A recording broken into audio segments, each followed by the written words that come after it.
नमस्कार दोस्तों।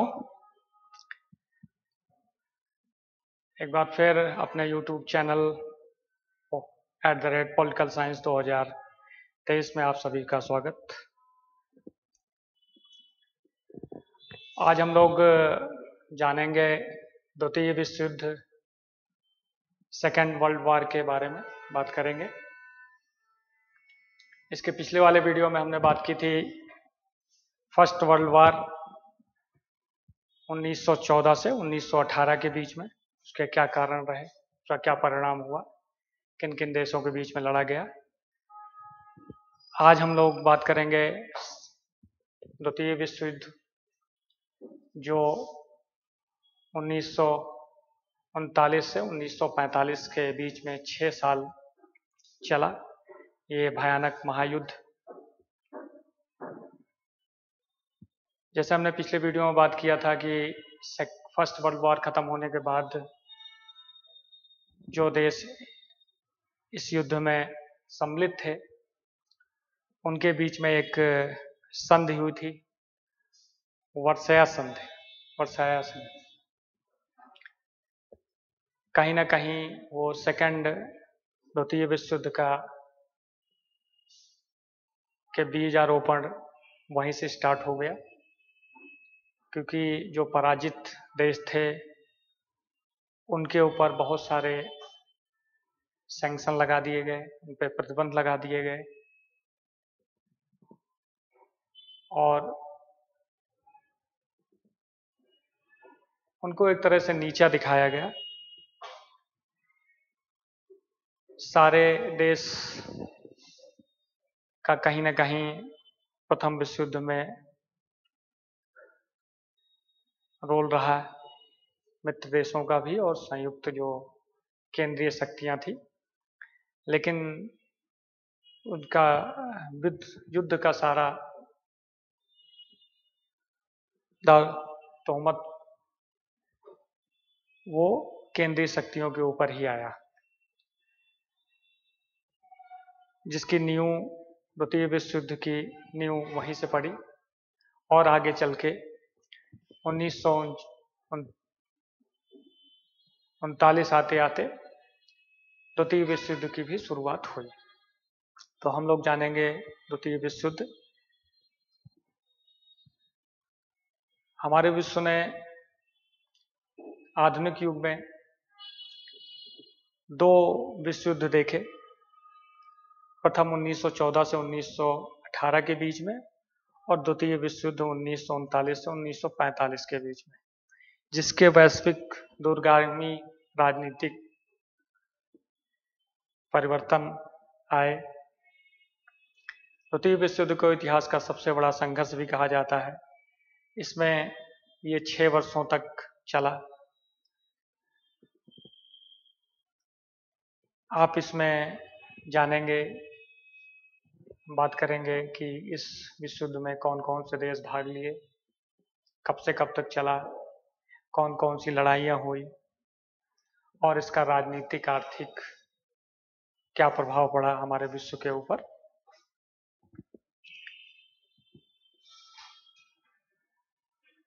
द्वितीय विश्व युद्ध, जिसे हम सेकेंड वर्ल्ड वॉर भी कहते हैं, जो 6 वर्षों तक 1939 से 1945 तक चला। यह युद्ध ध्रुवीय राष्ट्रों जर्मनी, इटली, जापान एक तरफ और दूसरी तरफ मित्र राष्ट्र जिसमें ग्रेट ब्रिटेन, फ्रांस, संयुक्त राज्य अमेरिका, सोवियत संघ और कुछ हद तक चीन इसमें सम्मिलित रहा के बीच लड़ा गया। यह इतिहास के अब तक का सबसे बड़ा, सबसे ज्यादा रंजित और लंबे समय तक चला युद्ध है। युद्ध में 4 करोड़ से अधिक लोग मारे गए, जो उस समय की जनसंख्या के हिसाब से 3% हो रहा था। इतने लोग मारे गए और इससे कहीं ज्यादा लोग घायल हुए और अपने बेघर भी हुए, अपने घरों से वो बेदखल भी हो गए। अब हम लोग जानेंगे कि इसके प्रमुख रूप से क्या कारण रहे। द्वितीय विश्व युद्ध के कई कारण थे, जिसमें सबसे महत्वपूर्ण कारण जो भी आपने बताया, प्रथम विश्व युद्ध के बाद वर्साय की संधि हुई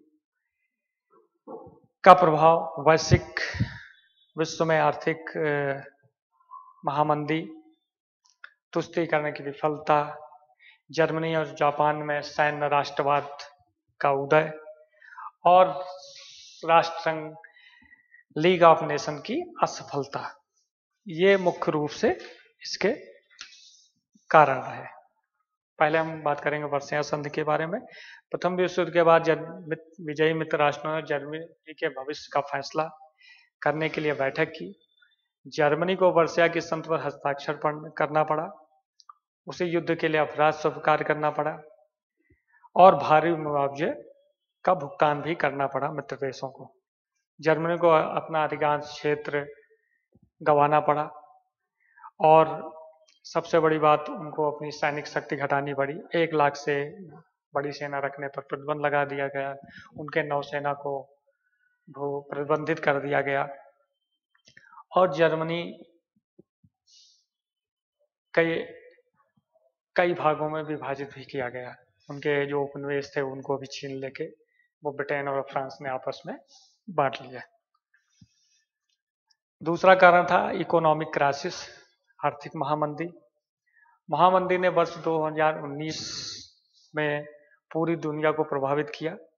उस समय इकोनॉमिक क्राइसिस आ गया, औद्योगिक उत्पादन घट गया, चीज़ों के रेट बढ़ गए, व्यापार ठप हो गया।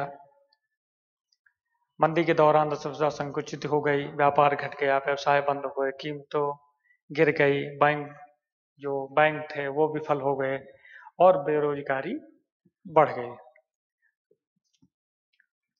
जिसके कारण अर्थव्यवस्था में मंदी होती है तो नागरिक अपनी समस्याओं के समाधान के लिए मजबूत राजनीतिक नेतृत्व की खोज करते हैं, तलाश करते हैं। वर्ष 1933 में जर्मनी का नेतृत्व संभालने के बाद एडोल्फ हिटलर ने जर्मनी का खोया हुआ गौरव, संपत्ति और शक्ति वापस लौटाने का अपनी जनता से वादा किया। जर्मनी को पुनः एक महान राष्ट्र बनाने का सपने जर्मन जनता को दिखाए, जिसमें लोग प्रभावित होकर वहाँ के युवा कामगार, उन्होंने हिटलर का समर्थन किया। इसने प्रथम विश्व युद्ध के बाद जो अपमान हुआ, उनके घावों पर एक तरह का मरहम लगाने का काम किया और लोग जो है नाजीवाद का समर्थन किया। इससे उनके आर्थिक पतन से बाहर निकलने का रास्ता दिखाया। ये जर्मन तानाशाह एडोल्फ हिटलर ने 1933 में जब सत्ता संभाली जर्मनी की, तो उन्होंने वहाँ की जनता से वादा किया कि हम फिर से एक महाशक्ति के रूप में उभरेंगे और जो आपकी अपमान हुआ है प्रथम विश्व युद्ध में, उसको हम वापस, आपके गौरव को वापस लाएंगे। तीसरा कारण फासीवाद, कट्टर राष्ट्रवाद का उदय, rise of fascist ultra nationalism. फासीवाद एक अत्यधिक रूढ़वादी, सत्यावादी, कट्टर राष्ट्रवाद है, जिसकी विशेषता तानाशाही शक्ति, विपक्ष का बलपूर्वक दमन, समाज एवं अर्थव्यवस्था का मजबूत संवहन, जो 20वीं सदी की शुरुआत में यूरोप में प्रथम विश्व युद्ध के बाद सामने आया। जो देश हार गए थे, पराजित हो गए थे, उनमें कट्टर राष्ट्रवाद लोगों के अंदर भावना पनपी और वो एक बार फिर से पुनः उसी शक्ति के साथ अपने देश में को बढ़ाने में आगे लग गए, अपनी शक्ति को बढ़ाने में आगे लग गए। औद्योगिकरण, नई नई खोजें करना, सैन्य शक्ति बढ़ाना, उसमें लगे गए। इसी तरह इटली में मुसोलिनी के नेतृत्व में फासीवाद की शुरुआत हुई। इटली, तानाशाह मुसोलिनी के नेतृत्व में इटली में भी उग्र राष्ट्रवाद पनपा। एडोल्फ हिटलर ने जातीय शुद्धता के आधार पर फांसीवाद का जर्मन संस्करण नाजीवाद पेश किया। नाजीवाद न केवल जर्मन लोगों के लिए बल्कि पूरे यूरोप में और दुनिया में कई अन्य हिस्सों के लिए विनाशकारी शासन हुआ। हिटलर का यह मानना था कि जर्मन लोग अच्छी नस्ल के लोग हैं, वो सबसे अलग हैं, वो सबसे ज़्यादा क्रिएटिव लोग हैं। मतलब एक तरह से वो महामानव, जो और लोगों को वो नीचा समझते थे कि जर्मन लोगों से, दूसरे लोगों से ज़्यादा अच्छे हैं। प्रथम विश्व युद्ध के बाद यूरोप में कई राजनीतिक आंदोलन का उदय हुआ, जिससे फांसीवाद का जन्म हुआ। प्रथम विश्व युद्ध के बाद जो पराजित देश थे उसमें जनता में राष्ट्रीय चेतना जागी और उग्र राष्ट्रवाद पनपा, जिससे कई देशों में तानाशाही शासन आया, जिसमें जर्मनी और इटली प्रमुख रूप से थे। अनेक देशों में जो लोकतांत्रिक सरकारें थी उनके विरोधी सरकार के विकास के कारण लोकतांत्रिक सरकारें हटके वहाँ तानाशाही शासन, फांसीवाद शासन का उदय हुआ और वो भी द्वितीय विश्व युद्ध का एक तरह से कारण बना। हिटलर ने वर्साय संधि की निंदा की और शांति संधि की उपेक्षा करते हुए तत्काल जर्मनी की सेना और हथियारों को बढ़ाना शुरू किया। जब हिटलर सत्ता में आया तो उसने वर्साय की जो संधि थी, जो उस पर प्रतिबंध लगाए थे, उसका उन्होंने उल्लंघन किया और अपनी सेना को और अपनी शक्ति को बढ़ाना स्टार्ट किया। हालांकि ब्रिटेन और फ्रांस ने हिटलर के कार्यों पर विचार किया। उन्होंने प्रारंभ में सोचा कि एक मजबूत जर्मनी रूस से साम्यवाद के प्रसार को रोकना। रूस में साम्यवाद मतलब कम्युनिस्ट शासन चल रहा था और ये पूंजीवादी शक्तियां, ब्रिटेन और फ्रांस पूंजीवादी शक्तियां थी, लोकतांत्रिक देश थे। इनको लगा कि जर्मन अगर मजबूत होगा तो वो फ्रांस मतलब रूस को रोकने में मदद आएगा, इसलिए उन्होंने उनके कार्यों पे एक तरह से आंखें मूंद ली। और वर्ष 1936 में हिटलर ने फांसीवादी शक्तियों के साथ रोम, बर्लिन, टोक्यो ध्रुवीय राष्ट्र पर हस्ताक्षर किए। मतलब जापान, जर्मनी और इटली ने थोड़ी एक तरह से एग्रीमेंट किया अपनी शक्ति बढ़ाने में भी और एक दूसरे के रक्षक का वचन भी। एक तरह से ये सैनिक संगठन की तरह से ये इन्होंने एक एग्रीमेंट किया। उसके बाद फिर तुष्टीकरण की विफलता, फेलियर ऑफ एप्रीसमेंट। तुष्टीकरण कर संघर्ष से बचने के लिए दूसरे राष्ट्र की मांगों को सहमत होने की नीति है, चाहे वो नैतिक हो या अनैतिक हो। ब्रिटेन ने फ्रांस ने समझा कि वर्साय की संधि जर्मनी की हतपक्षपाती थी।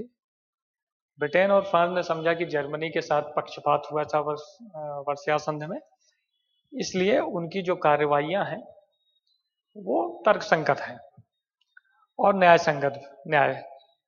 संभाव्य और न्याय संगत है। मुख्य समझौते में ब्रिटेन और फ्रांस ने जर्मनी को चेकोस्लोवाकिया के उत्तरी भाग से सुडेटेनलैंड को हड़पने की अनुमति दी, जहां जर्मनी भाषी लोग रहते थे। जर्मनी ने जो है चेकोस्लोवाकिया के उत्तरी भाग में जो जर्मनी के लोग रहते थे उसको जर्मनी ने हड़प लिया और फिर इसी तरह मार्च 1929 में जर्मनी ने अपना वादा तोड़ दिया और फिर पूरे चेकोस्लोवाकिया पर हमला करके उसको अपने अधीन कर लिया। इस संधि में सैन्य कार्यवाही करने के लिए ना तो ब्रिटेन ने और ना ही फ्रांस तैयार थे।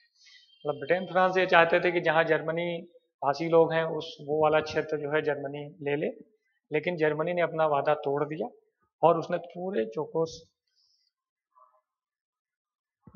पर हमला करके उसको अपने में मिला लिया। जर्मनी सैन्यवाद। वर्ष 1931 में जापानी सैन्यवाद, जापानी मिलिटरिज्म वर्ष 1931 में जर्मनी जापानी अर्थव्यवस्था आर्थिक मंदी से बुरी तरह प्रभावित हुई थी। जापानी लोगों ने जापानी लोग सरकार पे विश्वास खो चुके थे, इसलिए उन्होंने अपनी आर्थिक समस्याओं का उपाय खोजने के लिए उन्होंने सैन्य नेतृत्व की तरफ रुख किया। यह भी एक कारण था राष्ट्रसंघ की विफलता। जो लीग ऑफ नेशन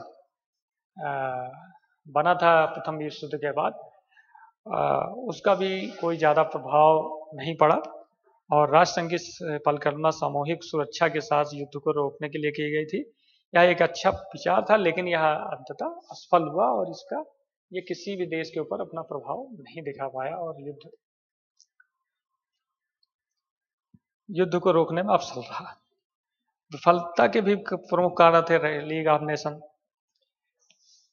कई देश संघ में शामिल नहीं हुए, जैसे अमेरिका ने इस लीग ऑफ नेशन की स्थापना में प्रमुख भूमिका निभाई और वो खुद ही उसमें शामिल नहीं हुआ। संघ जो है शक्तिहीन था, उसके पास कोई सेना नहीं थी, जो सैन्य आक्रमण को रोकने के लिए कोई सेना नहीं थी। जैसे इटली का अफ्रीका के इथियोपिया पर आक्रमण या जापान का चीन के मंचूरिया पर आक्रमण। इटली ने इथियोपिया पर आक्रमण किया और चीन ने मंचूरिया, मतलब जापान ने चीन के मंचूरिया क्षेत्र पर आक्रमण किया, तो लीग ऑफ नेशन ने उसको रोकने के लिए उसके पास कोई वैसी शक्ति नहीं थी, तो ये विफल हो गया। अब हम बात करेंगे द्वितीय विश्व युद्ध का क्रमवार अध्ययन करेंगे।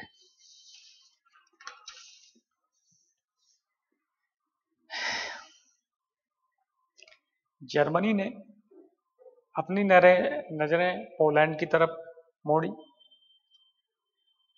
हिटलर पोलिश कॉरिडोर को वापस लेना चाहता था। जब प्रथम विश्व युद्ध खत्म हुआ तो जर्मनी को दो भागों में विभाजित कर लिया गया और बीच से एक सड़क बनाई गई पोलैंड के लिए। तो हिटलर ने जब शासन में आए तो उन्होंने पोलिश कॉरिडोर को वापस लेना चाहता था, जिसे जर्मनी प्रथम विश्व युद्ध के बाद पोलैंड से हार गया था। सोवियत संघ के हमले से बचने के लिए जर्मनी ने पोलैंड के एक दूसरे के बीच विभाजित करने के लिए चुपचाप एक एग्रीमेंट, अचानक अनाक्रमक संधि कर ली थी। मतलब रूस और जर्मनी ने एक एग्रीमेंट किया था कि हम पोलैंड को एक दूसरे में विभाजित कर लेंगे, कुछ हिस्सा रूस की तरफ चला जाएगा और कुछ जर्मनी की तरफ चला जाएगा। जर्मनी ने पोलैंड पर लाइटिंग युद्ध नामक एक आश्चर्यजनक आक्रमण किया। जर्मनी ने पोलैंड पर आक्रमण किया। इस घटना के बाद 3 सितंबर 1939 को फ्रांस और ग्रेट ब्रिटेन ने जर्मनी के खिलाफ युद्ध की घोषणा कर दी, क्योंकि ब्रिटेन और फ्रांस का पोलैंड के साथ एग्रीमेंट था। बाद में हिटलर ने ब्रिटेन पर हमला करने हेतु नॉर्वे और डेनमार्क के तटों के किनारे नौसेना के युद्धों का निर्माण करने के लिए डेनमार्क और नॉर्वे पर भी हमला किया और उसको अपने अधीन किया। और फिर जो है उन्होंने फ्रांस के ऊपर हमला किया। फ्रांस पर हमला करने के रणनीति के हिस्से के रूप में मई 1940 में हिटलर ने हॉलैंड, बेल्जियम और लग्जमबर्ग के माध्यम से एक नाटकीय मोड़ शुरू किया। मतलब उन्होंने अपनी सेना को आगे बढ़ाया फ्रांस की तरफ और इन देशों के ऊपर कब्जा करते हुए वो आगे बढ़ी। उस समय जर्मनी की जीत को महसूस करते हुए इटली के जो शासक मुसोलिनी थे वो भी जर्मन सेना में शामिल हो गए और उन्होंने फ्रांस को उस युद्ध में हराकर फ्रांस के ऊपर कब्जा कर लिया और कुछ क्षेत्र को अपने में मिलाते हुए एक वहां कठपुतली सरकार बैठा दी। 22 जून 1940 को फ्रांस ने आत्मसमर्पण कर दिया। जर्मन लोगों ने फ्रांस के उत्तरी भाग पर नियंत्रण कर लिया और उसके दक्षिणी हिस्से को पेटन के नेतृत्व में वहां एक कठपुतली सरकार बैठा दी। उसके बाद फिर ब्रिटेन का युद्ध में शामिल होना। फ्रांस के पतन के बाद जब फ्रांस हार गया तो ब्रिटेन को लगा कि अब हमारे ऊपर हमला होगा और हिटलर ने जो है फ्रांस के जीतने के बाद हिटलर ने ग्रेट ब्रिटेन के ऊपर आक्रमण करने का मन बनाया। नए ब्रिटिश प्रधानमंत्री विंस्टन चर्चिल ने पहले ही घोषित कर रखा था कि वो जर्मनी के सामने हथियार नहीं डालेंगे, वो लड़ाई अंतिम सांस तक युद्ध करेंगे। कभी हार नहीं मानेंगे। और इस तरह हिटलर ने ब्रिटिश रॉयल एयरफोर्स, जो वहाँ की एयरफोर्स थी, उसने जर्मनी के प्रहार को काफी हद तक रोके रखा।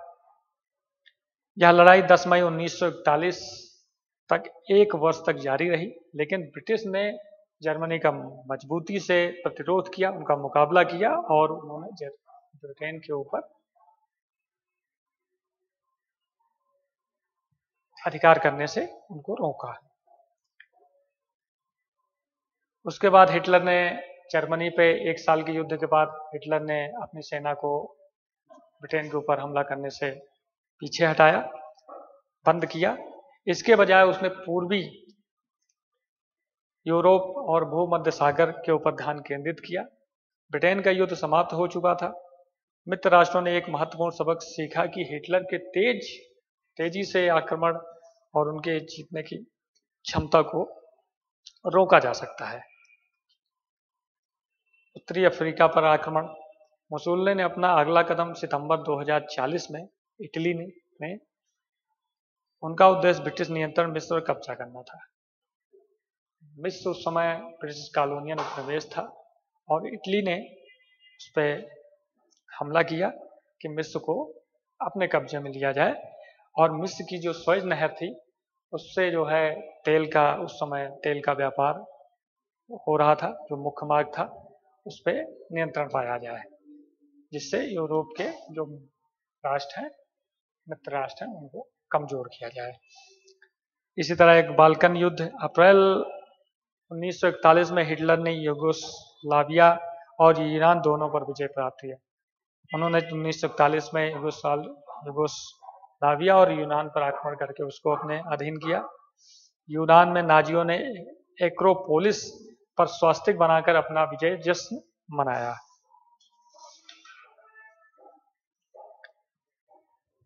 उसके बाद एक द्वितीय विश्व युद्ध में एक नाटकीय मोड़, पर्ल हार्बर अमेरिकी जो नौसैनिक अड्डा था। अमेरिका आर्थिक मंदी से गुजरने के कारण प्रारंभ में युद्ध में शामिल नहीं हुआ, क्योंकि वहां भी आर्थिक मंदी थी और वो द्वितीय विश्व से दूर था। लेकिन अचानक जापान के 4 सितंबर 1941 को एक जर्मन यू बोट ने अचानक अटलांटिक में एक अमेरिकी डिस्ट्रॉयर, जो नौसैनिक जहाज था, उस पर गोलाबारी की, जिसके जवाब में अमेरिकी राष्ट्रपति रूजवेल्ट ने नौसेना के कमांडो को आदेश दिया कि इसका जवाब दिया जाए। लेकिन जापानियों ने पूरे अमेरिकी प्रशांत बेड़े पर हमला किया और उसे तबाह कर दिया। इसके बाद जापान ने पर्ल हार्बर पर बमबारी के बाद जापानी सेना पश्चिमी प्रशांत क्षेत्र में गुआम और वेक द्वीप पर कब्जा कर लिया। इसके बाद उन्होंने फिलीपींस पर भी हमला किया। मतलब इधर जो है अमेरिका के जापान ने पर्ल हार्बर पे बमबारी की, उनके नौसैनिक अड्डे को तबाह किया। उसके बाद फिलीपींस पे हमला करके उसको कब्जा किया और अमेरिकी गुयाम द्वीप, जो एक नौसैनिक बेस है, उस पर भी और वेक द्वीप पे भी हमला करके उसको कब्जे में लिया। उसके बाद जापानियों ने ब्रिटिश उपनिवेश हांगकांग पर कब्जा किया, मलाया पर आक्रमण किया। मतलब एक तरह से ब्रिटेन को यहाँ से पीछे हटना पड़ा, हांगकांग और मलाया से, और यहाँ पे जापानियों का शासन हो गया। जब पर्ल हार्बर पर जापान ने हमला किया, उसके पहले अमेरिका इस युद्ध में सम्मिलित नहीं हुआ था, लेकिन जब उसके नौसैनिक बेस पे हमला हुआ तो अमेरिका भी इस युद्ध में प्रवेश किया और उसका बदला लेने के लिए उसने मित्र राष्ट्रों के मनोबल को बढ़ाया और खुद भी इस युद्ध में सम्मिलित हुआ। अमेरिका ने मिडवे की लड़ाई में जापानी समुद्री पर्यटन और करियर को नष्ट कर दिया। इससे युद्ध का रुख जापान के खिलाफ कर दिया। जब अमेरिका ने जापान के ऊपर हमला किया और उन्हें उनके समुद्री जो पर्यटन और उनके जो नौसैनिक जहाज थे उन पे हमला किया, और इसके बाद जो है युद्ध का मुख जो है वो मित्र राष्ट्रों की तरफ हुआ। मित्र राष्ट्रों ने नाजी प्रलय, यहूदियों के नरसंहार के बारे में विचार किया और कड़ी कार्रवाई की। हिटलर जब जर्मनी में शासन में आया तो उन्होंने एक जो अपने आप को आर्यन रेस के रूप में प्रदर्शित किया और यहूदी बहुत भारी संख्या में जर्मन में रहते थे, उनको वहाँ प्रताड़ित किया। लाखों यहूदियों को वहाँ गैस चैम्बर में भूख के मारे तड़पा के उनको मार दिया गया, जिसके फलस्वरूप मित्र राष्ट्रों ने एक ये विचार किया और उस पर एक कार्य योजना बनाई कि इस पर जर्मनी को इसके लिए जवाब देना जरूरी है। हॉलोकॉस्ट।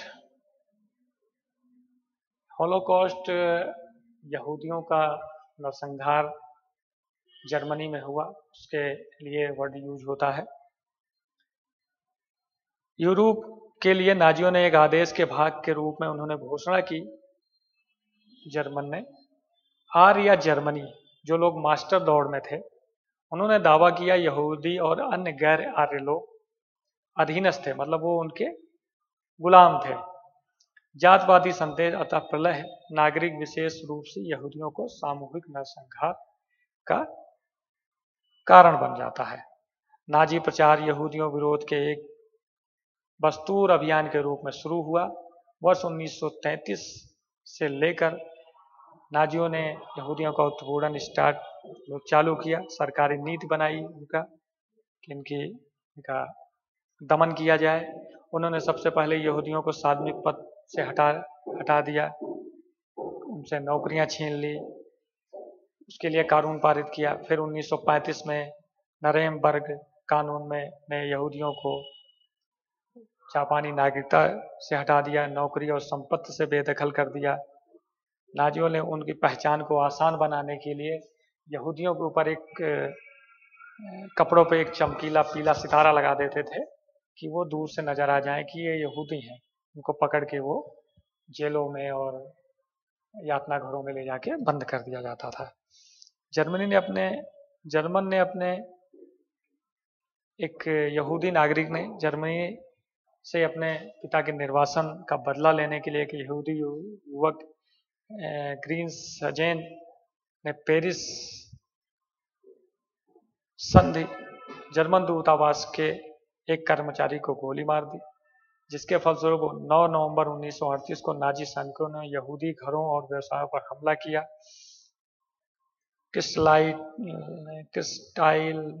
नाइट ऑफ ब्रेकन ग्लास यहूदी उत्पीड़न नाजी नीति में एक बड़ा कदम साबित हुआ। जर्मनी ने यहूदियों का भविष्य संकट में था। हिटलर ने यहूदियों को भूखा मरने, बीमारियों से मरने और गैस चैम्बरों में बंद करके मारने में उनको तरह तरह से प्रताड़ित किया गया, उनको वहां से निर्वासित कर दिया गया। तो इस वजह से मित्र राष्ट्रों ने एक कार्य योजना बनाई कि इस पे जर्मनी के ऊपर इसकी कार्रवाई की जाए। फिर वर्ष 1942 में मध्य तक जर्मनी की जीत काफी धीमी पड़ गई थी, युद्ध काफी खिंच रहा था। मित्र राष्ट्रों ने महसूस किया कि ध्रुवीय राष्ट्रों को पराजित करने के लिए संपूर्ण युद्ध हेतु संगठित होना चाहिए। मतलब मित्र राष्ट्रों ने प्लान बनाया और सभी संगठित होकर इस युद्ध का संचालन चालू किया, जिससे ध्रुवीय राष्ट्रों को पराजित किया जा सके। इस ऑपरेशन का नाम ओवरलॉर्ड नॉर्मैंडी का आक्रमण इतिहास का सबसे बड़ा भूमि और समुद्री आक्रमण था। 6 जून 1944 का दिन आक्रमण के आरंभ का दिन चुना गया, जिसे डी डे कहा जाता है। जो 6 जून 1944 को आक्रमण का दिन निर्धारित किया गया था, उसको इतिहास में डी डे के नाम से जाना जाता है। मित्र राष्ट्रों ने पेरिस में विजयी मार्च किया। सितंबर तक उन्होंने फ्रांस, बेल्जियम, लग्जमबर्ग और अधिकांश नीदरलैंड को मुक्त करा लिया जर्मनी से। जर्मन सेना हारती गई। फिर उन्होंने फ्रांस पर नजर डाली। बुल्गे की लड़ाई में मित्र राष्ट्रों ने सेनाओं ने पश्चिम से जर्मनी सैनिकों और पूर्व से सोवियत संघ ने को प्रेरित किया और दोनों तरफ से जर्मनी के ऊपर आक्रमण शुरू हुआ। एक तरफ से मित्र राष्ट्र मतलब फ्रांस और ब्रिटेन कर रहे थे और दूसरी तरफ से रूस कर रहा था, सोवियत संघ। उस समय रूस को सोवियत संघ कहा जाता था। जर्मनी का बिना शर्त आत्मसमर्पण। अंत में जर्मनी ने स्टेलिनग्राद में सोवियत संघ के सामने आत्मसमर्पण कर दिया, जो युद्ध का निर्णायक हुआ। 25 अप्रैल 1945 तक सोवियत ने बर्लिन को भी चारों को घेर लिया था और उनके तोपखानों से शहर पे गोलाबारी की शुरू कर दी। हिटलर ने अपनी हार मान ली और उन्होंने गोली मारकर आत्महत्या कर ली, जिसके फलस्वरूप 7 मई 1945 को जर्मनी ने बिना शर्त आत्मसमर्पण कर दिया। 8 मई को संयुक्त राज्य अमेरिका और मित्र राष्ट्रों ने V day victory in Europe day का जश्न मनाया। अंत में यूरोप में युद्ध समाप्त हो गया। जर्मनी के आत्मसमर्पण करते ही यूरोप में युद्ध समाप्त हो गया। उसके बाद इधर जापान जो है इधर एशिया में युद्ध लड़ रहा था, चाइना से भी युद्ध हो रहा था। उन्होंने ब्रिटेन को कई उपनिवेशों से बेदखल कर दिया था, जिसके फलस्वरूप यद्यपि यूरोप में युद्ध समाप्त हो गया था, लेकिन मित्र राष्ट्र अभी भी प्रशांत क्षेत्र में जर्मनी से लड़ रहे, जापान से लड़ रहे थे। राष्ट्रपति ट्रूमैन समझ गए थे कि जापानियों के आक्रमण से मित्र राष्ट्रों को आधा मिलियन लोगों आबादी को जनहानि हो सकती है, जिसके फलस्वरूप ट्रूमैन ने परमाणु बम इस्तेमाल या ए बम नामक एक शक्तिशाली हथियार का उपयोग करके युद्ध को जल्दी से जल्दी समाप्त करने का फैसला किया, मतलब एक परमाणु हमला करने का फैसला किया। प्रारंभ में ट्रूमैन ने जापानियों को आत्मसमर्पण करने का अल्टीमेटम दिया, चेतावनी दी, लेकिन जापान ने इसकी कोई परवाह नहीं की और वो युद्ध में संलग्न रहे। फिर 6 अगस्त 1945 को अमेरिका ने एक परमाणु बम हिरोशिमा शहर पर गिराया और उसके बाद भी जापानी युद्ध जारी रखा और फिर उसके 3 दिन बाद 9 अगस्त को नागासाकी शहर पर बम गिराया गया, जिससे ये विश्व का पहला परमाणु हमला था और सबसे विनाशकारी साबित हुआ, जिसकी निशानियां आज तक उन शहरों में देखी जाती हैं। और इसके फलस्वरूप जापान ने 2 सितंबर 1945 को आत्मसमर्पण कर दिया और युद्ध यहीं से समाप्त हो गया। द्वितीय विश्व युद्ध के परिणाम क्या है? ये तो हुआ युद्ध, कहाँ कहाँ कैसे कैसे युद्ध लड़ा गया। अब इसके परिणाम के बारे में आते हैं। द्वितीय विश्व युद्ध के बाद, द्वितीय विश्व युद्ध से यूरोप, एशिया और अफ्रीका में लाखों की संख्या में जनहानि हुई, लोग मारे गए, अरबों डॉलर का नुकसान हुआ। युद्ध में वैश्विक शासन के लिए एक एजेंडा निर्धारित हुआ।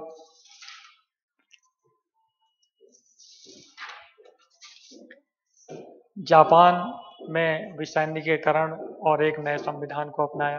जापान ने अपने सेना का विसैनिकीकरण कर दिया और वहाँ एक नया संविधान लागू किया गया, जिसके हिसाब से शासन चले। साम्यवाद का उदय, युद्ध के बाद साम्यवादी पक्षों ने बदलाव का वादा किया और लोग सुनने को तैयार थे। मतलब इतना विनाश होने के बाद जो जगह जगह आंदोलन हो रहे थे, सैनिक आंदोलन, जनता के द्वारा आंदोलन, श्रमिकों द्वारा आंदोलन, वो भी एक तरह से धीरे धीरे कमजोर पड़ा और लोग अपने सरकार की बातों को सुनना स्टार्ट किया। फ्रांस और इटली दोनों ने कम्युनिस्ट दलों की सदस्यता बढ़ गई, लेकिन बाद में फ्रांस और इटली में भी कम्युनिस्ट जो पार्टियां थी वो बाहर आया, लेकिन थोड़े दिन बाद वो भी कमी आ गई। इस द्वितीय विश्व युद्ध के बाद विश्व में नई महाशक्तियों का उदय हुआ, जिसमें मुख्य रूप से संयुक्त राज्य अमेरिका और सोवियत संघ, जो रूस है, वो ये महाशक्ति बन गए। और जो पहले के साम्राज्य ग्रेट ब्रिटेन और फ्रांस, जो पहले की महाशक्तियां थी, उन्होंने अपना स्थान खो दिया और उनके सारे उपनिवेश भी धीरे धीरे स्वतंत्र होते गए। युद्ध के बाद पुनर्निर्माण, नए आर्थिक संगठनों की उत्पत्ति, नेताओं ने व्यापार और आर्थिक संबंधों के दायरे में सहमति से निर्णय लेने और सहयोग के भाव के आधार पर एक युद्धोत्तर युद्ध के बाद आर्थिक व्यवस्था कायम करने के लिए विश्व व्यापार संगठन और अंतर्राष्ट्रीय मुद्रा कोष की स्थापना की। जुलाई 1944 में Bretton Woods New Hampshire America में आयोजित ब्रिटेन वुड्स सम्मेलन में 43 देशों की बैठक हुई, जिसमें विश्व बैंक और अंतर्राष्ट्रीय मुद्रा कोष IMF की स्थापना की गई। मित्र राष्ट्रों के नेताओं ने विशेष रूप से अमेरिका और ब्रिटेन ने यह महसूस किया कि पिछली वैश्विक आर्थिक मंदी और व्यापार संघर्षों के अस्थिर प्रभावों को दूर करने के लिए एक बहुपक्षीय ढांचे का निर्माण किया जाए की आवश्यकता थी और इसका निर्माण किया जाए। उनका मानना कि अंतर्राष्ट्रीय शांति और सुरक्षा बनाए रखने के लिए एक संगठन की आवश्यकता है और उसके बाद संयुक्त राष्ट्र संघ UNO का गठन हुआ। यूनाइटेड नेशन ऑर्गेनाइजेशन का संयुक्त राष्ट्र संघ का गठन हुआ। संयुक्त राष्ट्र संघ का यद्यपि राष्ट्र संघ लीग ऑफ नेशन युद्ध को रोकने में विफल रहा, लेकिन इसने अंतर्राष्ट्रीय शक्ति बनाए रखने के लिए एक महत्वपूर्ण बहुपक्षीय संस्था स्थापित करने की शर्त रखी। प्रमुख विकास UNO का गठन हुआ। युद्ध के बाद युद्ध के दौरान रूजवेल्ट और चर्चिल ने 19 अगस्त 1941 को न्यूफाउंडलैंड के किनारे एक युद्धपोत पर गुप्त रूप से मीटिंग की और एक घोषणा पत्र तैयार किया गया, अटलांटिक चार्टर जारी किया गया। चार्टर ने देशों के बीच व्यापार और जनता द्वारा अपनी सरकार चुनने का अधिकार, मतलब लोकतांत्रिक सरकार चुनने का अधिकार दिया गया। इसके बाद द्वितीय विश्व के अंत में मित्र राष्ट्रों की शांति योजना बनी। इसके फलस्वरूप UN चार्टर लिखा गया कि UN कैसे काम करेगा, संयुक्त राष्ट्र संघ कैसे काम करेगा, उसके क्या क्या काम होंगे। देशों ने मूलभूत मानवाधिकारों में, मनुष्यों की गरिमा और मूल्यों में, पुरुषों तथा महिलाओं, छोटे बड़े राष्ट्रों के समान अधिकारों में विश्वास की पुष्टि करने का चयन दिया।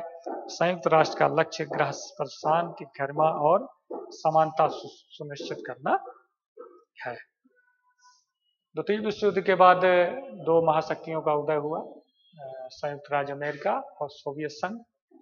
उसके बाद विश्व में एक तरह से शांति हुई, युद्ध खत्म हो गए, लेकिन फिर उसके बाद एक शीत युद्ध, जो अदृश्य युद्ध, जो अपने प्रभाव क्षेत्र को बढ़ाने के लिए शीत युद्ध की चालू हुआ। पूर्वी यूरोप में युद्ध के बाद सोवियत विस्तारवाद, कम्युनिस्ट शासन का विस्तारवाद ने दुनिया को नियंत्रित करने की एक रूसी योजना ने अमेरिका को परेशानी बढ़ा दिया। द्वितीय विश्व युद्ध के बाद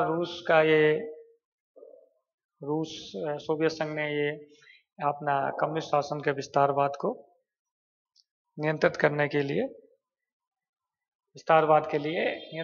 अमेरिका ने भी अपनी कार्य योजना बनानी शुरू की। इसी बीच सोवियत संघ ने अमेरिकी अधिकारियों की लड़ाकू बयानबाजी, हथियारों के निर्माण, अंतर्राष्ट्रीय संबंधों के लिए हस्तक्षेप करने वाली देशों का विरोध किया। ये शीत युद्ध के बारे में हम लोग बाद में बात करेंगे। जैसे अमेरिका ने USSR की विस्तारित प्रवृत्तियों को नियंत्रित करने के लिए नियंत्रण रणनीति का पालन किया, जो बाद में नाटो का गठन हुआ, उसके बारे में बात करेंगे। नाटो का कैसे गठन हुआ, वो कितने देश उसमें सम्मिलित हैं, उसके कार्य क्या हैं, इसके बारे में बात करेंगे। हालांकि इससे अमेरिका और USSR द्वारा हथियारों का निर्माण की एक होड़ लगी, नए नए हथियार बनाने जाने लगे, नए नए परीक्षण होने लगे और युद्ध में मित्र राष्ट्रों की जीत ने शीत युद्ध, कोल्ड वार, जो आज के टाइम में शीत युद्धोत्तर विश्व दोनों स्थितियां कायम कर दी है। द्वितीय विश्व युद्ध के बाद ब्रिटेन और फ्रांस के जितने उपनिवेश थे उनका अंत हो गया। युद्ध समाप्त होने के तुरंत बाद ब्रिटेन और फ्रांस के सामने कई घरेलू और बाहरी चुनौतियां थी, जिससे वो अपने उपनिवेशों के ऊपर शासन चलाने में असमर्थ होने लगे और धीरे धीरे उनकी पकड़ कमजोर होती गई, क्योंकि उन्होंने जर्मनी के खिलाफ इसीलिए युद्ध में शामिल हुए कि जर्मनी उपनिवेशवाद की तरफ बढ़ रहा था, उसको रोकने के लिए।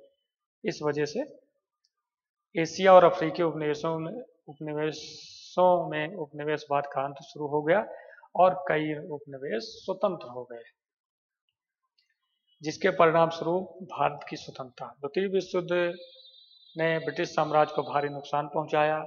ग्रेट ब्रिटेन ने अरबों डॉलर पाउंड खर्च किए थे और वे अब अपनी विश्व शक्ति का दोबारा से साधन हासिल करने के लिए अपने उपनिवेशों की तरफ देख रहे थे, लेकिन वहाँ की जनता, वहाँ के नेता अब उनके साथ जो है और आगे काम करने के लिए तैयार नहीं थे और वो स्वतंत्र होने के लिए लालायित थे, उसके लिए संघर्ष कर रहे थे। ब्रिटिश साम्राज्य के खिलाफ दुनिया भर में उपनिवेशों का दबाव बढ़ गया, क्योंकि अंग्रेजों ने यूरोप में जर्मनी के उपनिवेशों के खिलाफ लड़ाई लड़ी थी, लेकिन दुनिया भर में ब्रिटेन और फ्रांस ने इसे जारी रखा था। भारत में महात्मा गांधी ने अंग्रेजों के खिलाफ इस समय भारत छोड़ो आंदोलन शुरू किया था, जिसके परिणाम स्वरूप युद्ध के बाद ब्रिटेन में लेबर पार्टी की सरकार आई और जिसने भारत को स्वतंत्रता का समर्थन किया और इसके फलस्वरूप 15 अगस्त 1947 को हमारा देश आज़ाद हुआ। तो ये रहा द्वितीय विश्व युद्ध के बारे में आपको बताया कि कैसे स्टार्ट हुआ, इसके क्या प्रमुख कारण थे, किन किन देशों के बीच में ये युद्ध हुआ और इसका अंत में क्या परिणाम हुआ। तो इससे संबंधित कई सारे प्रश्न पूछे जाते हैं, जैसे जर्मनी में राष्ट्रवाद का उदय कैसे हुआ, या कब से कब तक द्वितीय विश्व युद्ध कब से कब तक हुआ, फांसीवाद क्या है,